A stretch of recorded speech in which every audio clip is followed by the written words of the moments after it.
ಯಾರು ಒಳ ಮೀಸಲಾತಿಗಳನ್ನು ಒಳಗೇನೆ ಒಳ ಮೀಸಲಾತಿಯನ್ನು ತಡೆದ್ರೋ ಅದೇ ಜನರ ಮಾತುಗಳನ್ನು ಕೇಳಿ ಸಿದ್ದರಾಮಯ್ಯನವರು ಈ ರಾಜಕೀಯಕ್ಕೆ ಬಳಕೆ ಮಾಡ್ಕೊತಾ ಇದ್ದಾರೆ. ಮೀಸಲಾತಿ ವಿರೋಧಿಗಳು ಯಾರಿದ್ದೀರಾ ನೀವು? ವರ್ಗೀಕರಣದ ವಿರೋಧಿಗಳು ಯಾರಿದ್ದೀರಾ ನೀವು? ಮೀಸಲಾತಿ ವರ್ಗೀಕರಣದ ವಿರೋಧಿಗಳು ಬೆತ್ತಲಾಗ್ತೀರಿ. ಬಾಗಲಕೋಟೆನಲ್ಲಿ ದಾವಣಗೆರೆಯಲ್ಲಿ ನಡೆಯುವಂಥ ಉಪಚುನಾವಣೆ ಇದೆಯಲ್ಲ, ನೀವು ಹೆಂಗೆ ಗೆಲ್ತಿರೋ ಕಾಂಗ್ರೆಸ್ನವ್ರು ನೋಡೇನು ಮಾಡ್ತೀವಿ, ಚಾಲೆಂಜ್ ಮಾಡ್ತೀವಿ, ನಿಮ್ಮನ್ನು ಸೋಲಿಸ್ತೀವಿ ನಾವು ಅನ್ನೋ ಮಾತನ್ನು ಹೇಳೋದ್ರ ಮೂಲಕ ಮಹಾನಗರ ಪಾಲಿಕೆ 2028 ಚುನಾವಣೆಯಲ್ಲಿ ಕಾಂಗ್ರೆಸ್ನ ಬುಡು ಸಹಿತ ರಾಜ್ಯದಲ್ಲಿ ಕಿತ್ತಾಕೋದಕ್ಕೆ ಇವತ್ತಿಂದ ನಿದ್ದೆ ಮಾಡಲ್ಲ. ನಾವು ಹಳ್ಳಿಗಳಲ್ಲಿ ಕ್ಯಾಂಪ್ ಮಾಡ್ತೀವಿ, ಹೋರಾಟ ಮಾಡ್ತೀವಿ.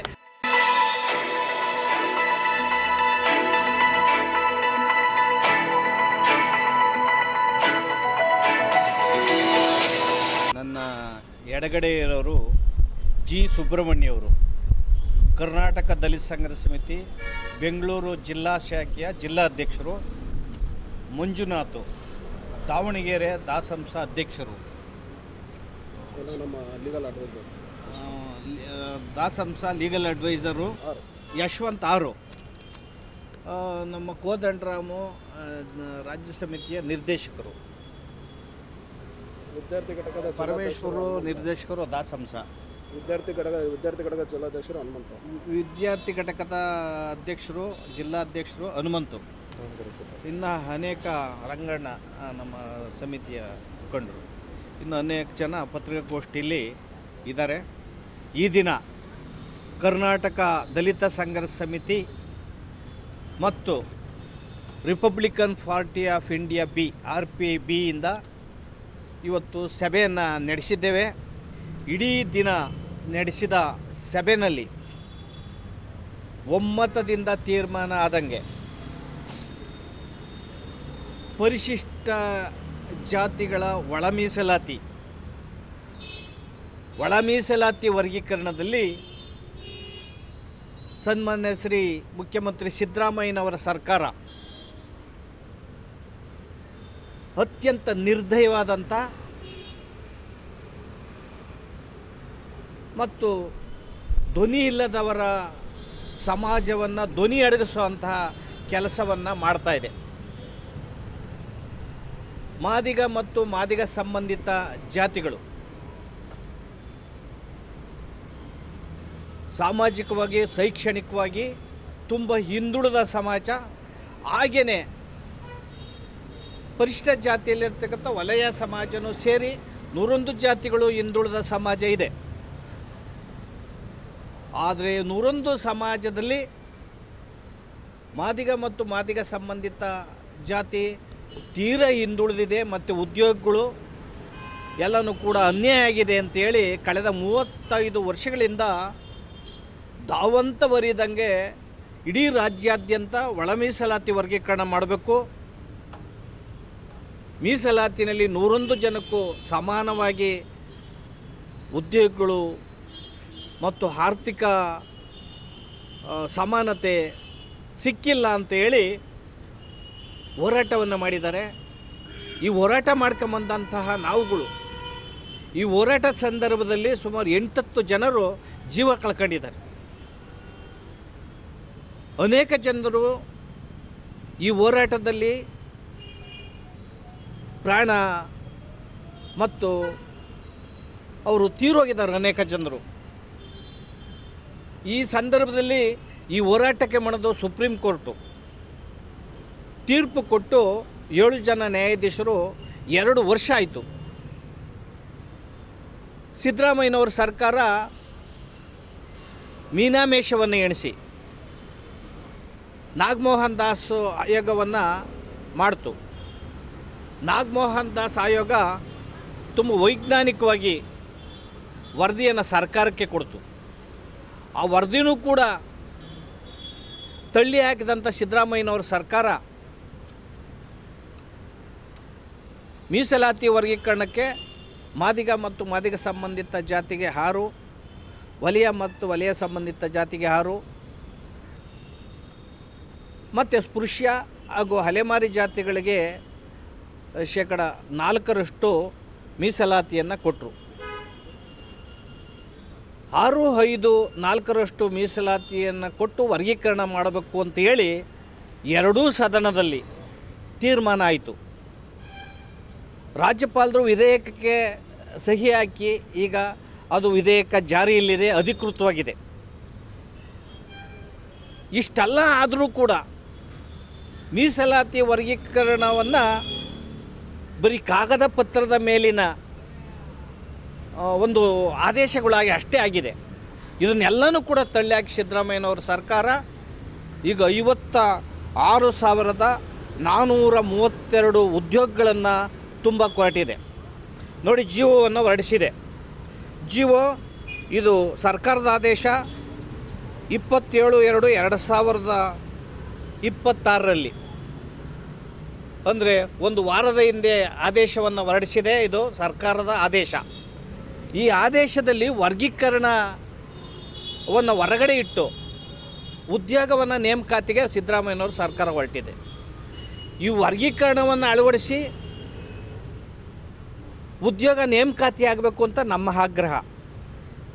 ಈ ವರ್ಗೀಕರಣವನ್ನು ಏನು ಸರ್ಕಾರದ ಆದೇಶ, 2 ಸದನದಲ್ಲಿ ತೀರ್ಮಾನ, 7 ನ್ಯಾಯಾಧೀಶರ ಸಂವಿಧಾನದ ಪೀಠದ ತೀರ್ಮಾನ ಮತ್ತು ರಾಜ್ಯಪಾಲರು ವಿಧೇಯಕಕ್ಕೆ ಸಹಿ ಹಾಕಿದರೂ ಕೂಡ ಈ ಆದೇಶವನ್ನು ಸಿದ್ದರಾಮಯ್ಯನವರು ಬದಿಗೊತ್ತಿದ್ದಾರೆ, ಕಡೆಗಣಿಸಿದ್ದಾರೆ.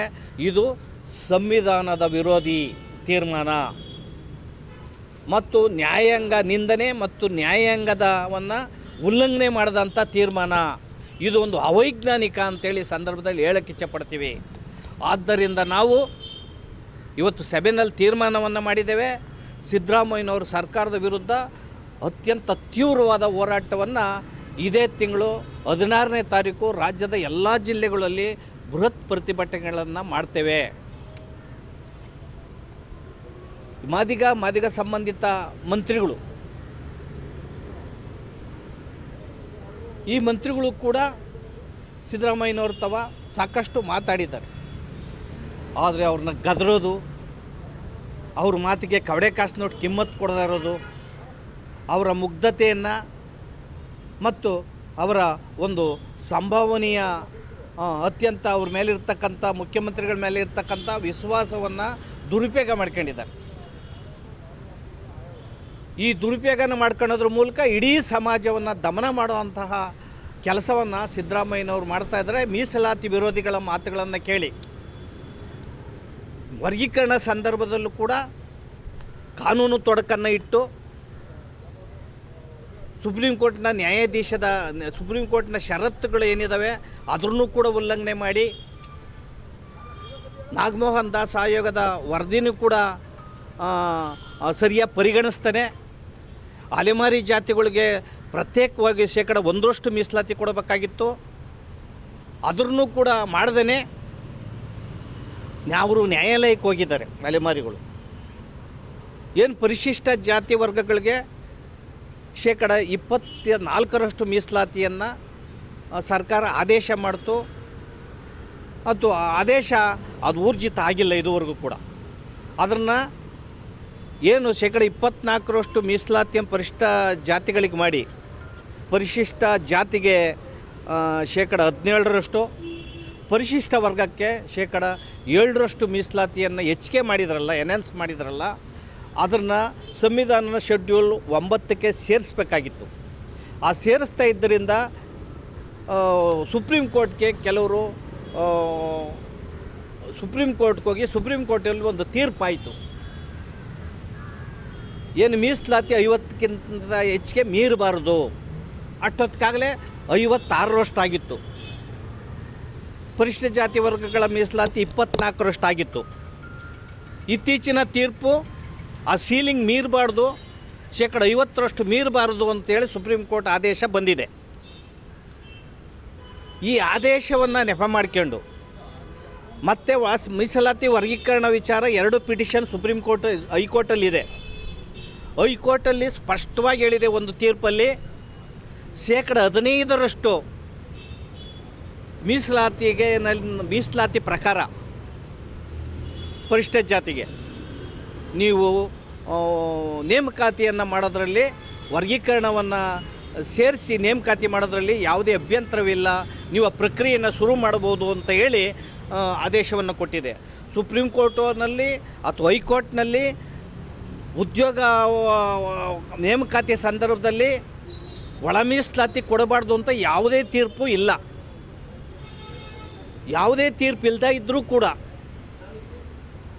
ಮತ್ತು ನಾವು ಅಡ್ವೊಕೇಟ್ ಜನರಲ್ಲು ಶಶಿಕಿರಣ ಶೆಟ್ಟಿ ಅವರನ್ನು ಮೀಟ್ ಮಾಡಿದ್ದೇವೆ. ಅವರು ಕೂಡ ರೈಟಿಂಗಲ್ಲಿ ಕೊಟ್ಟಿದ್ದಾರೆ. ಏನು ಯಾವುದೇ ಕೋರ್ಟ್ನಲ್ಲಿ 15% ಮೀಸಲಾತಿಗೆ ಅಳವಡಿಸಿ ವರ್ಗೀಕರಣ ಮಾಡಬಾರ್ದು ಅಂತೇಳಿ ಯಾವ ಕೋರ್ಟು ತೀರ್ಪಿಲ್ಲ. ಮಾಡಬಹುದು ಸರ್ಕಾರ ಅಂತ.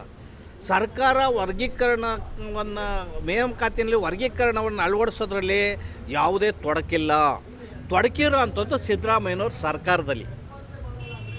ಸಿದ್ದರಾಮಯ್ಯನವರು ಮೀಸಲಾತಿ ವಿರೋಧಿಗಳು, ಜೊತೆಗೆ ಮಾದಿಗ ಸಂಬಂಧಿತ ಪಕ್ಕ ವಿರೋಧಿ. ಯಾರು ಒಳ ಮೀಸಲಾತಿಗಳನ್ನು ಒಳ ಮೀಸಲಾತಿಯನ್ನು ತಡೆದ್ರೋ ಅದೇ ಜನರ ಮಾತುಗಳನ್ನು ಕೇಳಿ ಸಿದ್ದರಾಮಯ್ಯನವರು ಈ ರಾಜಕೀಯಕ್ಕೆ ಬಳಕೆ ಮಾಡ್ಕೊತಾ ಇದ್ದಾರೆ. ಸಿದ್ದರಾಮಯ್ಯನವರು ಒಳ ಮೀಸಲಾತಿಯನ್ನು ಮುಂದೂಡ್ತಾ ಇದ್ದಾರೆ. ಇದು ಏನು ಔದ್ಯೋಗಿಕ ಆಕಾಂಕ್ಷಿಗಳಿದ್ದಾರೆ ಯುವಕರು, ಅಪ್ಪಪ್ಪ ಅವರು ವಯೋಮಿತಿನೂ ಕೂಡ ಮೀರ್ತಾ ಇದೆ. ಅವರು ಕೂಡಲೇ ನೇಮಕಾತಿಗಳನ್ನು ಮಾಡಬೇಕು. ಸರ್ಕಾರದಲ್ಲಿ 2,85,000 ಹುದ್ದೆಗಳು ಖಾಲಿ ಇದ್ದಾವೆ. ಕೂಡಲೇ ತುಂಬಬೇಕು. ಅವರು ಉದ್ಯೋಗ ಆಕಾಂಕ್ಷಿಗಳು ಯುವಕರಿಗೂ ಕೂಡ ಉದ್ಯೋಗ ಸಿಗಬೇಕು. ಆದರೆ ಇವರು ಬರೀ ತೊಡಕಿಡೋ ಅಂಥದ್ದು, ರಾಜಕೀಯಕ್ಕೆ ಬಳಕೆ ಮಾಡ್ಕೊಳ್ಳೋ ಅಂಥದ್ದು, ಆದಷ್ಟು ದಿನ ಮುಖ್ಯಮಂತ್ರಿ ಸ್ಥಾನದಲ್ಲಿ ಉಳ್ಕೊಳ್ಳೋಕ್ಕೋಸ್ಕರ ಇವರು ರಾಜಕೀಯಕ್ಕೆ ಬಳಕೆ ಮಾಡ್ಕೊಳ್ಳೋ ಮೂಲಕ ಒಳ ಮೀಸಲಾತಿ ಮಾಡುವಾಗ ಕಾನೂನು ತೊಡಕಿಡೋದು, ವರ್ಗೀಕರಣದಲ್ಲಿ ಕಾನೂನು ತೊಡಕಿಡೋದು, ಈ ಥರ ಮಾಡ್ಕೊಂಡು ಹೋಗ್ತಾ ಇದ್ದಾರೆ. ನಾಳೆ 5ನೇ ತಾರೀಕು 4 ಗಂಟೆಗೆ ಸಚಿವ ಸಂಪುಟದ ಸಭೆ ಇದೆ. ಈ ಸಚಿವ ಸಂಪುಟದ ಸಭೆಯಲ್ಲಿ ಏನಾದರೂ ಸಿದ್ದರಾಮಯ್ಯನವ್ರು ತೀರ್ಮಾನ ಮಾಡದೆ ಹೋದರೆ ಈ ರಾಜ್ಯದಲ್ಲಿ ಏನಾದರೂ ಕೂಡ ಕಾನೂನು ಸುವ್ಯವಸ್ಥೆ ಕುಸಿದ್ರೆ ಮತ್ತು ಹೋರಾಟಗಾರರು ಭಾಳ ಉದ್ರೇಕರಾಗಿದ್ದಾರೆ. ಆಘಾತ ಆಗಿದೆ ಮತ್ತು ನೋವಾಗಿದೆ. ಹೆಚ್ಚು ಕಮ್ಮಿಯಾಗಿ ಜೀವ ಹಾನಿಗಳು ಏನಾದರೂ ಆದರೆ ಸಿದ್ದರಾಮಯ್ಯನವ್ರ ಮೇಲೆ ಸುಮ್ಮನೆ ಬಿಡಲ್ಲ. ನಾವು ಕ್ರಿಮಿನಲ್ ಕೇಸ್ ಹಾಕ್ತೇವೆ, ನಿಮ್ಗೆ ಅಟ್ರಾಸಿಟಿ ಕೇಸ್ ಹಾಕ್ತೇವೆ ಅನ್ನೋ ಮಾತನ್ನು ಈ ಸಂದರ್ಭದಲ್ಲಿ ಹೇಳೋಕ್ಕೆ ಇಚ್ಛೆಪಡ್ತೀನಿ. ಜೊತೆಗೆ ಸಿದ್ದರಾಮಯ್ಯನವ್ರ ಜೊತೆಗೆ ಯಾರಿದ್ದೀರಿ, ರಾಜಕೀಯವಾಗಿ ನೀವು ಬೆತ್ತಲೆ ಆಗ್ತೀರಿ ಅನ್ನೋ ಮಾತನ್ನು ಮೀಸಲಾತಿ ವಿರೋಧಿಗಳು ಯಾರಿದ್ದೀರ ನೀವು, ವರ್ಗೀಕರಣದ ವಿರೋಧಿಗಳು ಯಾರಿದ್ದೀರ ನೀವು, ಮೀಸಲಾತಿ ವರ್ಗೀಕರಣದ ವಿರೋಧಿಗಳು ಬೆತ್ತಲಾಗ್ತೀರಿ, ಅದ್ರ ಜೊತೆಗೆ ಸಿದ್ದರಾಮಯ್ಯರು ಕೂಡ ಬೆತ್ತಲಾಗ್ತೀರಿ ಅನ್ನೋ ಮಾತನ್ನು ಈ ಸಂದರ್ಭದಲ್ಲಿ ನಾನು ಹೇಳೋಕ್ಕೆ ಇಚ್ಛೆಪಡ್ತೀನಿ. ಸಿದ್ದರಾಮಯ್ಯನವರು ಲಿಂಗಾಯತ ಸಮಾಜದಲ್ಲಿ ಬೆಂಕಿ ಹಾಕಿ ಬಡದಾಟ ತಂದಿಟ್ಟರು. ಈಗ ಒಲಮಾದಿಗ ಸಮಾಜದಲ್ಲಿ ಬಡದಾಟವನ್ನು ತಂದಿಟ್ಟಿದ್ದಾರೆ. ಇವರು ಇಡೀ ಕಾಲೋನಿಗಳು ಎಲ್ಲನೂ ಕೂಡ ವಿಭಜನೆ ಆಗಿದ್ದಾವೆ, ಒಡೆದೋಗಿದ್ದಾರೆ. ಬಾಬಾ ಸಾಹೇಬ್ ಅಂಬೇಡ್ಕರ್ ಅವರ ಏನು ಈ ಸಮಷ್ಟಿಯಾಗಿ ಸಮಾಜವನ್ನು ಸೇರಿಸಿದ್ರು, ಆ ಸಮಾಜವನ್ನು ಒಡೆದಾಕುವಂಥ ಕೆಲಸವನ್ನು ಸಾಮಾಜಿಕ ನ್ಯಾಯದ ಹೆಸರಿನಲ್ಲಿ ಸಿದ್ದರಾಮಯ್ಯನವರು ತೀರ ಅನ್ಯಾಯವನ್ನು ಸಮಾಜಕ್ಕೆ ಮಾಡಿದ್ದಾರೆ. ಇವತ್ತು ಆಘಾತವನ್ನು, ಆತಂಕವನ್ನು ಮಾದಿಗ ಸಂಬಂಧಿತ ಸಮಾಜಗಳು ಇವತ್ತು ಹೃದಯ ಆಘಾತ ಆಗುವಂಥ ಸಂದರ್ಭ ಇದೆ, ವಿಷ ಉಂಟಾದ ಸಂದರ್ಭದಿದೆ. ಯುವಕರುಗಳು ತುಂಬ ಉದ್ರೇಕರಾಗಿದ್ದಾರೆ. ಆ ಕಾರಣದ 16ನೇ ತಾರೀಕು ಎಲ್ಲ ಜಿಲ್ಲೆಗಳು ಕೂಡ ತುಂಬ ಬಲಿಷ್ಠವಾದಂಥ ತೀವ್ರ ಹೋರಾಟವನ್ನು ಸರ್ಕಾರದ ವಿರುದ್ಧ ಮಾಡ್ತೇವೆ. ಜೊತೆಗೆ ಬಾಗಲಕೋಟೆಯಲ್ಲಿ, ದಾವಣಗೆರೆಯಲ್ಲಿ ನಡೆಯುವಂಥ ಉಪಚುನಾವಣೆ ಇದೆಯಲ್ಲ, ನೀವು ಹೆಂಗೆ ಗೆಲ್ತಿರೋ ಕಾಂಗ್ರೆಸ್ನವ್ರು ನೋಡೇನು ಮಾಡ್ತೀವಿ, ಚಾಲೆಂಜ್ ಮಾಡ್ತೀವಿ, ನಿಮ್ಮನ್ನು ಸೋಲಿಸ್ತೀವಿ ನಾವು ಅನ್ನೋ ಮಾತನ್ನು ಹೇಳೋದ್ರ ಮೂಲಕ ಮಹಾನಗರ ಪಾಲಿಕೆ 2028ರ ಚುನಾವಣೆಯಲ್ಲಿ ಕಾಂಗ್ರೆಸ್ನ ಬುಡು ಸಹಿತ ರಾಜ್ಯದಲ್ಲಿ ಕಿತ್ತಾಕೋದಕ್ಕೆ ಇವತ್ತಿಂದ ನಿದ್ದೆ ಮಾಡಲ್ಲ. ನಾವು ಹಳ್ಳಿಗಳಲ್ಲಿ ಕ್ಯಾಂಪ್ ಮಾಡ್ತೀವಿ, ಹೋರಾಟ ಮಾಡ್ತೀವಿ. ಈ ಸಮಾಜವನ್ನು ಒಡೆದಾಕಿದ್ರಿ ಸಿದ್ದರಾಮಯ್ಯನವರೇ. ಆ ಪಾಪ, ಆ ಶಾಪ ನಿಮ್ಮನ್ನು ಸುಮ್ಮನೆ ಬಿಡಲ್ಲ ಸಿದ್ದರಾಮಯ್ಯನವರೇ. ನೀವು ಎಷ್ಟು ದಿನ ಮುಖ್ಯಮಂತ್ರಿ ಆಗಿದ್ದರು ಅನ್ನೋದು ಮುಖ್ಯ ಅಲ್ಲ, ಮುಖ್ಯಮಂತ್ರಿ ಆಗಿದ್ದಾಗ ಏನು ಮಾಡಿದೆ ಅನ್ನೋದು ಮುಖ್ಯ. 17 ಬಜೆಟ್ ಮಾಡಿದ್ದೀನಿ ಅನ್ನೋದು ಮುಖ್ಯ ಅಲ್ಲ. ಬಜೆಟ್ನಲ್ಲಿ ಕಾಸ್ಟ್ ಹಣವನ್ನು 39,000 ಕೋಟಿಯನ್ನು ಗುಳುಂ ಮಾಡಿ ನೀವು ಪೈ ಗ್ಯಾರಂಟಿಗೆ ಹಾಕಿ, ಮೇಲ್ಸೇತುವೆಗೆ ಹಾಕಿ, ರಸ್ತೆಗಳಿಗೆ ಹಾಕಿ ಕಾಸ್ಟ್ನವರು ಹಣವನ್ನು ನುಂಗಾಕಿದ್ದೀರಲ್ಲ, ಆ ಶಾಪ ನಿಮಗೆ ತಟ್ಟದೆ. ಮತ್ತು ಮುಖ್ಯಮಂತ್ರಿಗಳ ಜೊತೆ ಯಾರ್ಯಾರು ಪರಿಷ್ಠ ಜಾತಿಯವ್ರು ಕೈ ಜೋಡಿಸಿದಿರಿ, ಇದು ಸರಿಯಲ್ಲ. ಕೂಡಲೇ ನೀವೆಲ್ಲನೂ ಕೂಡ ಮುಂದಿನ ದಿನದಲ್ಲಿ ರಾಜೀನಾಮೆ ಕೊಟ್ಟು ಹೊರಗಡೆ ಬರಬೇಕಾಗ್ತದೆ ಅನ್ನೋ ಮಾತನ್ನು ಹೇಳಿ, ಮೀಸಲಾತಿ ವರ್ಗೀಕರಣದ ವಿಚಾರದಲ್ಲಿ ನಾಳೆ ಸಚಿವ ಸಂಪುಟದಲ್ಲಿ ವರ್ಗೀಕರಣದಲ್ಲಿ ಉದ್ಯೋಗ ತುಂಬೋದಕ್ಕೆ ಅದು ಜೊತೆಗೆ ಸೇರಿ ಮೀಸಲಾತಿ ವರ್ಗೀಕರಣದ ಒಟ್ಟಿಗೆ ನೀವು ಎಲ್ಲ ಉದ್ಯೋಗನ ತುಂಬಬೇಕು. ಯುವಕರುಗಳಿಗೆ ಮತ್ತು ಈ ಸಮಾಜ ಸಹಸ್ರಾರು ವರ್ಷಗಳಿಂದ ಉದ್ಯೋಗ ಇಲ್ದೇ, ಆರ್ಥಿಕ ಸಬಲೀಕರಣ ಇಲ್ದೇ, ಸಾಮಾಜಿಕ ಸ್ಥಾನಮಾನ ಇಲ್ದೇ ಬದುಕಿರೋಂಥ ಸಮಾಜನ ಈ ರೀತಿ ಸುತ್ತೋಲೆಗಳನ್ನು ಹೊರಡಿಸಿ ತುಳಿದಾಕಂತಹ ಕೆಲಸ ಇದೆಯಲ್ಲ. ಇವತ್ತು ಸಭೆ ಸಭೆಯಲ್ಲಿ ಕೂಗಾಡಿದ್ದಾರೆ ಯುವಕರು ತುಂಬ ಉದ್ರೇಕರಾಗಿ ನಾವು ಪ್ರಾಣತ್ಯಾಗ ಮಾಡ್ತೇವೆ, ನಾವು ಬೆಂಕಿ ಹಾಕ್ಯಂತೇವೆ, ನಾವು ಉಪವಾಸ ಮಾಡ್ತೇವೆ ಅಂತ ಅನೇಕ ಉದ್ರೇಕವಾಗಿ ಇವತ್ತು ಸಭೆಯಲ್ಲಿ ಯುವಕರು ಕೂಗಾಡಿದರು. ದಲಿತ ಸಂಘರ್ಷ ಸಮಿತಿ ಮತ್ತು RPIBನಲ್ಲಿ ಎಲ್ಲ ಸಂಘಟನೆಗಳಲ್ಲೂ ಕೂಡ ಈ ರೀತಿಯ ಒಂದು ಪ್ರಚೋದನೆ ಶುರುವಾಗಿದೆ, ಈ ರೀತಿಯ ನೋವು ಶುರುವಾಗಿದೆ, ಆತಂಕ ಶುರುವಾಗಿದೆ. ಇದೆಲ್ಲದಕ್ಕೂ ಸಿದ್ದರಾಮಯ್ಯನವ್ರ ಸರ್ಕಾರದ ಕಾರಣ ಆಗ್ತದೆ. ಸಿದ್ದರಾಮಯ್ಯವರು ನೇರವಾಗಿ ಕಾರಣ ಆಗ್ತಾರೆ. ಕೊನೆ ಗಳಿಗೆನಲ್ಲಿ ಸಿದ್ದರಾಮಯ್ಯವರು ಕಪ್ಪಮಸಿ ಬೆಳ್ಕೊಂಡು ಹೋಗ್ತೀರಿ. ನೀವು ದೇವರಾಜ ಅರಸು ನಂತರ ಅಲ್ಲ, ನಿಮ್ಮಂತಹ ಮುಖ್ಯಮಂತ್ರಿ ಬಂದಿರಲೇ ಇಲ್ಲ. ನೀವು ಸಾಮಾಜಿಕ ಹೆಸರಲ್ಲಿ ಅಹಿಂದ ಹೆಸರಿನಲ್ಲಿ ಈ ಸಮಾಜವನ್ನು ಉರಿದು ಮುಕ್ಕಿದ್ದೀರಿ. ಆದ್ದರಿಂದ 35 ವರ್ಷದ ಹೋರಾಟವನ್ನು ಇವತ್ತು ನೆಲಸಮ ಮಾಡಿದ್ದೀರಿ. ನಾವು ಇವತ್ತು 5 ದಶಕಗಳಿಂದ ಹೋರಾಟ ಮಾಡಿರೋಂಥ ಸಮಾಜ ಹೋರಾಟಗಾರ ಏನಿದ್ದೀವಿ, ಇವತ್ತು ನಾವು ಸುಮ್ಮನೆ ಇರಲ್ಲ, ನಾವೆಲ್ಲನೂ ಎಚ್ಚೆತ್ಕೊತೀವಿ. ನಾವೆಲ್ಲನೂ ಕೂಡ ನಿಮ್ಮ ಸರ್ಕಾರವನ್ನು ನಿಮ್ಮನ್ನು ಮುನ್ನುಗೂಡಿಸ್ತೀವಿ, ಬೆತ್ತಲು ಮಾಡ್ತೀವಿ ಅನ್ನೋ ಎಚ್ಚರಿಕೆಯನ್ನು ನಿಮ್ಮ ಸರ್ಕಾರ ಕೊಡ್ತೇವೆ. 16ನೇ ತಾರೀಕು ಎಲ್ಲ ಜಿಲ್ಲೆಯಲ್ಲೂ ಕೂಡ ಬಹಳ ದೊಡ್ಡ ಹೋರಾಟ ಆಗ್ತದೆ ಮತ್ತು ಇದು ಹಂತವಾಗಿ ಹೋರಾಟ ಆಗ್ತದೆ. ಬೆಂಗಳೂರಲ್ಲೂ ಕೂಡ ದೊಡ್ಡ ಇತಿಹಾಸದಲ್ಲಿ ಕಂಡರಿಲಾರ್ದಂಥ ದೊಡ್ಡ ಬೃಹತ್ತಾದಂಥ ಹೋರಾಟವನ್ನು ವಿಧಾನಸೌಧ ಮುತ್ತಿಗೆ ಹಾಕೋಂಥದ್ದು, ಬಂದ್ ಕಾರ್ಯಕ್ರಮಗಳು ಮಾಡೋವಂಥದ್ದು, ತಮಟಿ ಚಳವಳಿ ಮಾಡೋವಂಥದ್ದು, ರಸ್ತೆ ತಡೆಯುವಂಥ ಕಾರ್ಯಕ್ರಮಗಳು ಮಾಡೋವಂಥದ್ದು, ನೀವು ಎಲ್ಲೋದ್ರಲ್ಲಿ ನಿಮಗೆ ಗ್ಯಾರೋ ಮಾಡೋವಂಥ ಕಾರ್ಯಕ್ರಮನ ನಿರಂತರವಾಗಿ ಮಾಡ್ತೀವಿ ಅಂತ ಮಾತನ್ನು ಈ ಸಂದರ್ಭದಲ್ಲಿ ಎಚ್ಚರಿಕೆಯನ್ನು ಸರ್ಕಾರಕ್ಕೆ ಸಿದ್ದರಾಮಯ್ಯವ್ರಿಗೆ ಕೊಡ್ತಾಯಿದ್ದೀನಿ.